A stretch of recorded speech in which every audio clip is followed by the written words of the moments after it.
retornou de uma viagem onde tem muitos casos de coronavírus, né, nos últimos 14 dias, se sim, ela é um caso suspeito. Se não, se ela teve febre, teve sintoma respiratório, mas não retornou de uma viagem, digamos assim, então ela foi excluída. Na situação 2, se ela teve febre ou teve um sintoma respiratório, teve contato próximo com um caso suspeito, sim, aí vai ser um caso suspeito. Aqui, caso 3, contato domiciliar com caso confirmado nos últimos 14 dias e febre ou sintoma respiratório. Observar outros sinais e sintomas, como dor no corpo, dor nas articulações, dor de cabeça, calafrio, manchas vermelhas pelo corpo, os gânglios linfáticos aumentados, diarreia, náusea, vômito, desidratação e inapetência, não, sem querer comer, no caso.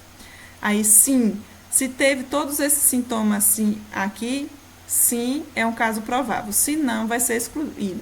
A mesma coisa aqui, se teve todos os sintomas aqui, sim, vai ser um caso suspeito. Se não, vai ser excluído. Mesma coisa. Se teve tudo isso aqui, se sim, caso suspeito. Se não, caso excluído. Certo? Aí vem coletar a amostra respiratória para pesquisa do vírus, que é o RT-PCR. Dependendo do tempo também a gente vai ver isso. Se der negativo, ele é descartado. Se der positivo, se também der positivo para outro vírus respiratório, também vai ser descartado. Mas se der positivo, ele é um caso confirmado da Covid-19. Quem deve se isolar? Certo? São todas as pessoas. Quem deve se isolar? Fazer o isolamento domiciliar. Não é o distanciamento social, certo? É o isolamento domiciliar. São todas as pessoas diagnosticadas com síndrome gripal deverão realizar isolamento domiciliar por 14 dias, até 14 dias, considerando principalmente a abordagem sindrômica, ou seja, a presença de sintomas. Tá bom?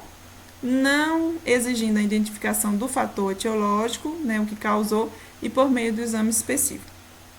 O isolamento domiciliar será indicado também para pacientes já diagnosticados com Covid-19, sem fatores de risco e que apresentem manifestações leves da doença, desde que sigam o acompanhamento da equipe da atenção primária, que é a equipe do seu PSF, e que tenham a disponibilidade de um cuidador até o desaparecimento dos sintomas. Então, quem é que tem que se isolar? São todas as pessoas que têm síndrome gripal, certo? Ou seja, que estão com sintomas de gripe, elas devem se isolar por até 14 dias. E também aquelas pessoas que deram positivo do Covid-19, mas não têm sintomas ou têm sintomas leves, ela também tem que se isolar.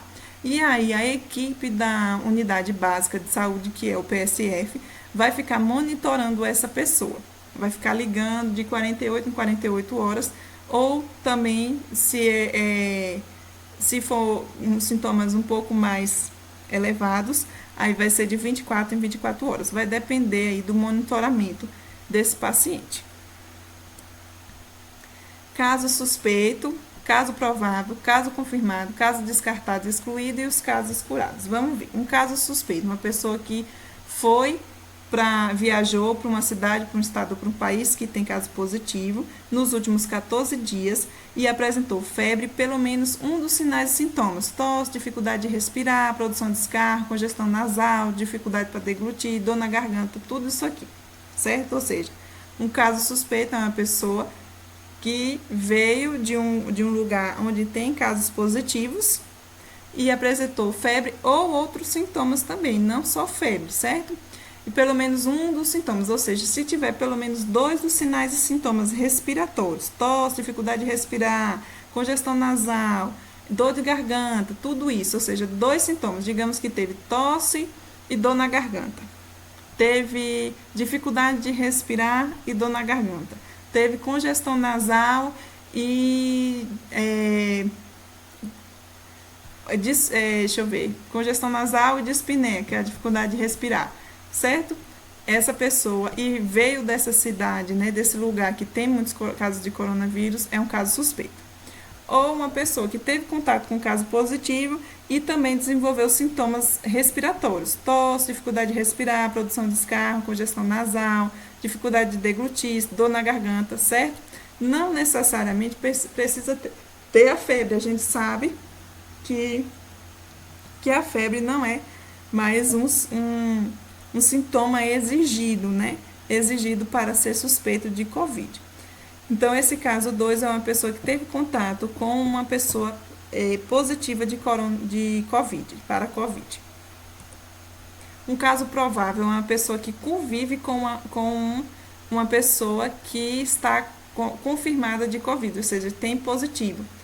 Ou seja, digamos que foi o pai, e aí a esposa e o filho que está convivendo com esse positivo, é um caso provável, desde que ela tenha dois sinais de sintomas respiratórios, né? A febre ou um sinal de sintoma respiratório, ou dois sinais de sintomas respiratórios, tosse e dificuldade de respirar, ou produção de escarro e sinais de cianose, começou a ficar roxinho, alguma coisa nesse sentido, ou outros sintomas inespecíficos, como fadiga, digamos que a pessoa ficou com congestão nasal e com fadiga, ou coriza e com dor de cabeça, calafrios, vômitos, desidratação, inapetência, não quis mais comer, diarreia, náusea, e está convivendo com uma pessoa positiva, ela é um caso provável. E o caso confirmado é aquele que fez o RT-PCR, que é o do SUAB, e deu positivo, certo? Para o coronavírus. Aqui, ó, o teste de SUAB é o esfregaço aqui do nariz e garganta, e aí coloca aqui, e esse aqui é o RT-PCR, tá? Do teste diagnóstico. Vai fazer esse esfregaço no nariz e na garganta. E aqui é o teste rápido. O teste rápido que vai mostrar os anticorpos que já foram produzidos. No caso, o SUAB aqui, que é o RT-PCR, são pessoas que tiveram contato e tudo e manifestaram sintomas até 8 dias. Tiveram contato com positivo, manifestaram sintomas, no caso, até 8 dias. Ou não manifestaram sintomas, mas tiveram contato com uma pessoa positiva, no caso. Mas geralmente vai procurar quando manifesta os sintomas, né? Até 8 dias. Passou de 8 dias que teve contato com esse positivo e teve os sintomas, aí vai fazer o teste rápido, que vai ser esse aqui, ó. Vai furar o dedinho e aí vai colocar aqui. Esse C é C de controle, ou seja, que a coleta foi correta. Vai colocar o sangue aqui, ó. Certo? Aí vamos interpretar o teste rápido. Aqui, o C é de controle, como eu falei, que coletou corretamente, o sangue vai vir aqui. Se aparecer o M, que é IgM, que são os primeiros anticorpos, né? Quer dizer que essa infecção, ela está recente, certo? Essa infecção está recente. E já começou a produzir o IgG, que são os anticorpos mais na frente da infecção. Os anticorpos gente grande, que no caso já está começando a combater, já passou dessa fase inicial da infecção, certo? Nesse caso aqui, se aparecer o IgM, que é menina moça, como eu aprendi, né? Que é o início demonstra que é o início da infecção, porque são os primeiros anticorpos, e o IgG, que já está na fase, né? Já passou da fase inicial, aqui está transmitindo, certo? Pode estar transmitindo. Se estiver só o IgG, que já passou dessa fase inicial e já começou a produzir, no caso, já produziu os anticorpos para a inativação desse coronavírus, aqui ele já não transmite mais, certo? Não transmite mais. Ele já teve contato com o coronavírus e o corpo já produziu os anticorpos. Se tiver só o M, que é o IgM, ou seja, está na fase inicial da infecção. Aqui está dizendo que está na fase inicial da infecção, que ele pode transmitir, sim, a doença. Caso descartado, são pessoas que se enquadram lá no caso suspeito, mas que tenha o resultado negativo. E o caso excluído são aquelas pessoas que não se enquadram em nenhuma das definições anteriormente. Casos curados são as pessoas o quê? Que ficaram em isolamento domiciliar, ou seja, os casos confirmados que passaram 14 dias em isolamento domiciliar, a contar pelo início dos sintomas, ou seja, a pessoa, ela viajou para tal lugar, teve contato com positivo, aí passou, digamos, uns 6 dias sem manifestar os sintomas, aí manifestou os sintomas, fez o teste, deu positivo, vai começar a contar no dia que ela começou a manifestar os sintomas, até 14 dias para frente, certo? E aí ela é considerada um caso curado. Ou uma pessoa que está em internação hospitalar diante da avaliação médica. Tá bom? Então, o caso curado, o caso recuperado é a mesma coisa. Vamos lá, letalidade do coronavírus. Aqui foi de dezembro a março de 2020. Mostra na Itália 6%, no Japão 2,4%, na Espanha 2,2% e tal. E aqui também mostra a letalidade por idade. Aqui foi em fevereiro de 2020. Em crianças, né, em pacientes entre 10 e 19 anos, 0,2%. Mas se a gente for olhar aqui em pacientes acima ou igual a 80 anos, 14,8%. Ou seja, os idosos acima de 60 anos, a porcentagem de letalidade, de mortalidade é maior. Os cuidados pós-morte, ou seja, depois que faleceu, né, essa pessoa. Como o SARS-CoV é transmitido também por contato, como eu falei para vocês, e eu esqueci de falar que a transmissão do SARS-CoV, ele também pode ser por aerossol, né, aerosóis, se esse paciente ele foi internado, né, no hospital e aí precisou da ventilação mecânica, precisou entubar esse paciente, ou precisou de um dreno de tórax ou alguma coisa nesse sentido, aí passa o vírus a ser por via aerosol, transmissão por aerossol ou aerosóis, que é pelo ar. Então, esse vírus ele pode ser transmitido por gotículas, por contato e por aerossóis ou aerosóis. Voltando para cá, como o SARS-CoV-2 pode ser transmitido por contato, né, depois que essa pessoa faleceu, é fundamental que os profissionais que vão mexer nesse corpo estejam protegidos para a exposição do sangue e dos fluidos corporais, tá? Dos objetos e das superfícies também. E tem que ter a precaução padrão de infecção. As autópsias nesses tipos de pessoas, né, que faleceram pela Covid, não é indicado, certo? Não é indicado, por causa do risco, né, do risco. É o que, deverão ser evitados, ou seja, não é indicado fazer autópsia, se evita fazer autópsia nesses pacientes. E de preferência cremar esses cadáveres, tá? Mas não é obrigatório, mas de preferência cremar. Medidas de prevenção. Aí teve aqui, a Anvisa, em abril de 2020, a melhor maneira de prevenir a Covid é adotar ações para impedir a propagação, porque a gente viu que a transmissibilidade é rápida. Vamos ver aqui as medidas de prevenção. Permanecer em casa. Essa é a melhor medida de prevenção que tem. Ficar em casa, certo? Lavar as mãos frequentemente com sabão, ou álcool gel, né? Usar o álcool gel 70% se não tiver água. Evitar ficar tocando nos olhos e na boca. Limpar e desinfetar os objetos e as superfícies e tudo. Tá sempre limpando. Manter os ambientes ventilados para ter essa circulação. Evitar contato com as pessoas que tenham sinais e sintomas da doença, tá? Procurar o PSF caso apresente febre, tosse, dificuldade de respirar, histórico de viagem com contatos e teve contato com pessoas suspeitas ou confirmadas. Instruir o paciente a cobrir o nariz e a boca durante a tosse ou espirro com o cotovelo flexionado, ou usar o tecido ou lenço de papel, descartando-os após o uso. Ou vai fazer a etiqueta aqui para tossir ou espirrar, que é essa etiqueta aqui de tossir no cotovelo ou espirrar aqui nessa dobrinha aqui do cotovelo, ou usar o lenço de papel e jogar fora e lavar as mãos, obviamente, né? E sim, vamos aprender como é que lava as mãos? Pratique a higienização das mãos. Lavar as mãos com sabão e água ou álcool antisséptico por pelo menos 20 segundos.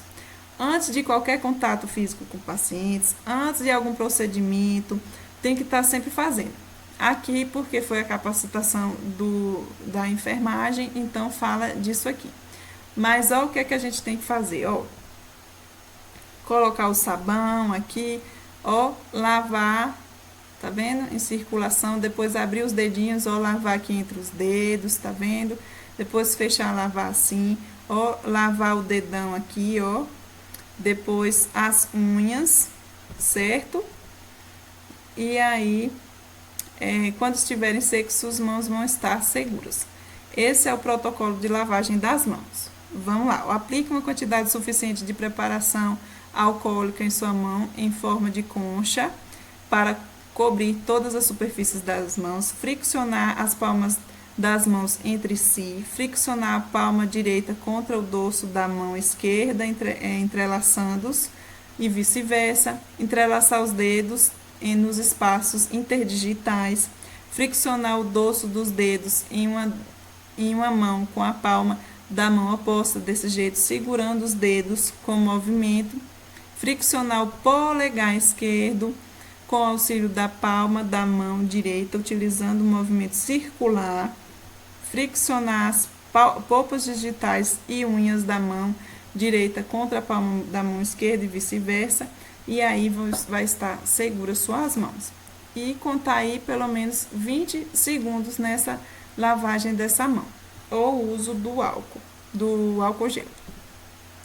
Por que a gente deve usar máscara e como devemos usar a máscara corretamente? A máscara de uso individual não deve ser compartilhada, né? Tem que tampar, ó, a boca e o nariz e amarrar ou prender de forma bem ajustadinha. Não deixar frouxo, tá? A máscara pode ser usada até ficar úmida. Depois desse tempo tem que botar num quê, ó?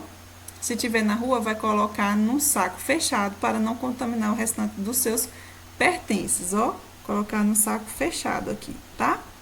Quando ficar úmida, tá? Quando ficar úmida, se você estiver na rua, você bota num saco fechado. Se estiver em casa, aí você não vai precisar, né? Pode estar colocando a mão aqui na frente da máscara? De jeito nenhum. Depois de colocá-la, não toque no rosto ou fique ajustando a máscara na rua. Não faça isso. Ao chegar em casa, lave as mãos com água e sabão, secando bem antes de retirar a máscara. Então, antes de retirar a máscara, eu vou lavar as minhas mãos. Depois eu vou remover a máscara pegando no laço ou no nó na parte traseira, deixando não é para tocar o quê? Na parte da frente. Então eu vou pegar aqui, ó, na parte que fica aqui no elástico da orelha ou desamarrar o nó que fica atrás. Não pegar aqui na frente. Lavar a máscara com água e sabão ou água sanitária diluída em água. Lave as mãos novamente com água e sabão. Ó, a Fiocruz reforça a necessidade da manutenção de isolamento social e das medidas de higiene, como a gente viu antes, né? Sim, e aí, como eu falei, 80% das pessoas vão ser assintomáticas ou vão ter sintomas leves. Por quê? Porque a imunidade delas vai estar melhor. Então, o que é que a gente pode fazer para melhorar a nossa imunidade? Dormir bem e dormir a quantidade de horas necessárias. Ter uma alimentação adequada, ó, com frutas, ó como está colorido aqui, com frutas, verduras, né? Ter momentos de lazer, evitar estresse. Eu sei que está difícil nesse momento, mas vamos evitar o estresse. Se movimentar, ó, fazer exercícios físicos, se movimentar e ingerir bastante água. Alternativas de tratamento ou caminhos para a cura, como a gente pode falar. Vamos falar da hidroxicloroquina. Ó, no dia 22 de maio de 2020, saiu aqui esse artigo. Foi uma pesquisa que foi feita com 96.032 pacientes hospitalizados, ou seja, estavam internados de 20 de dezembro de 2019 a 14 de abril de 2020, certo?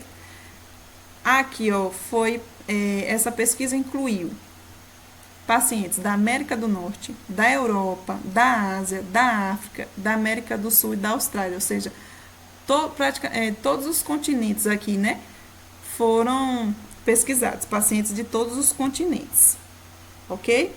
E aí, o que é que aconteceu? Em resumo, foi associado a nenhuma evidência de benefício, tá? Não tem benefício. Então, a hidroxicloroquina não traz benefício para tratamento de pessoas com a Covid-19, certo? Mas foi associado ao aumento do risco de arritmias, tá? E um maior risco de morte hospitalar. Então, a hidroxicloroquina ou a cloroquina não traz benefício nenhum para o tratamento da Covid. Esse aqui é o mais recente artigo, né, que fez, e assim, o mais completo, porque foram bastante bem abrangente com relação à quantidade de pacientes, né, na pesquisa, e foi em todos os continentes.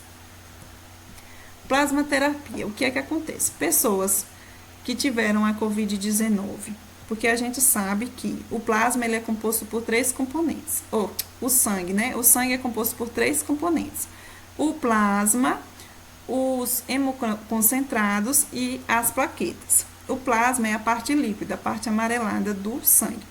E aí o que é que acontece? Lá numa pessoa que teve a Covid, que ela se recuperou, conseguiu se curar, né? Não teve tantos sintomas assim, tudo, e conseguiu se recuperar, ela produziu, porque é no plasma que fica as proteínas e os anticorpos, ela conseguiu produzir os anticorpos para esse coronavírus.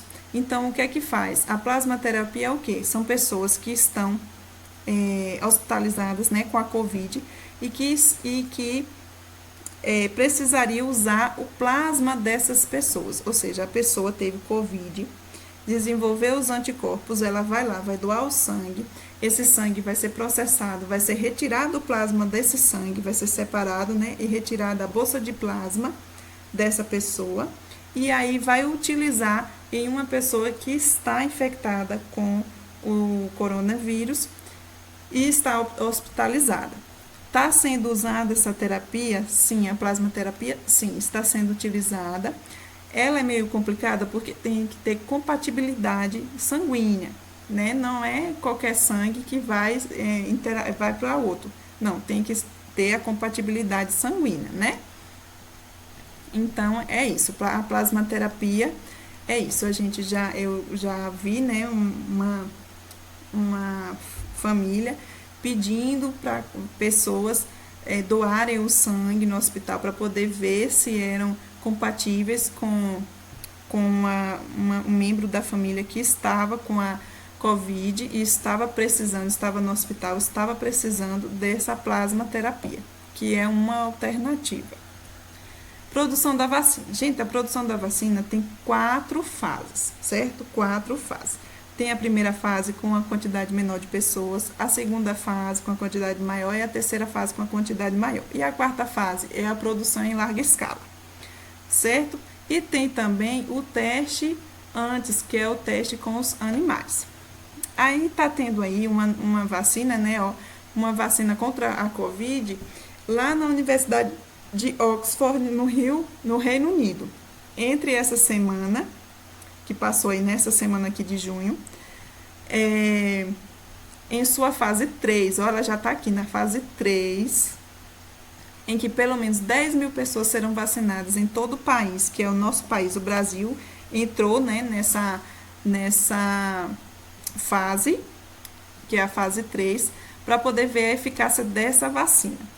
Dentre as 70 imunizantes, ou seja, já estão tentando desenvolver 70 vacinas, ou seja, dentre as 70 vacinas que estão em desenvolvimento atualmente no mundo, esta vacina é considerada a mais avançada e também a mais promissora. É à frente da testagem da Escola de Medicina Tropical de Liverpool, ou seja, está à frente. está uma brasileira, né? Que é uma imunologista, que é a Daniela, certo? Então, sim, essa vacina ela está na fase 3, ó.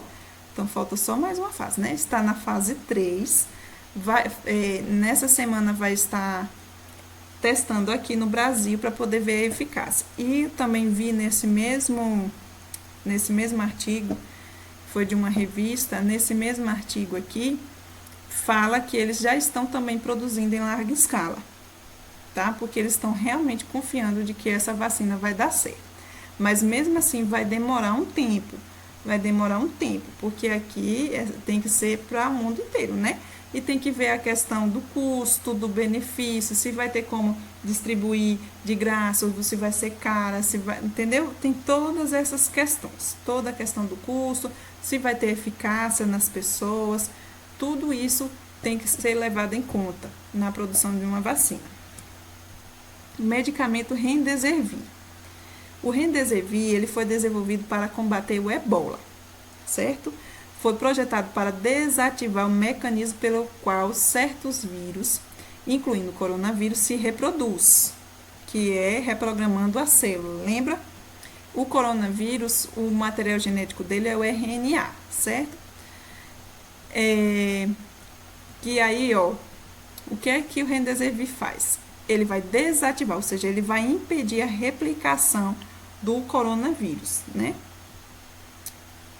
Em uma última testagem, o medicamento apresentou resultados satisfatórios em um estudo de fase final. As pessoas que receberam o tratamento de 5 dias apresentaram melhora. De acordo com a pesquisa do governo da Coreia do Sul, o Remdesivir é eficaz para reduzir o tempo de recuperação dos pacientes com a doença.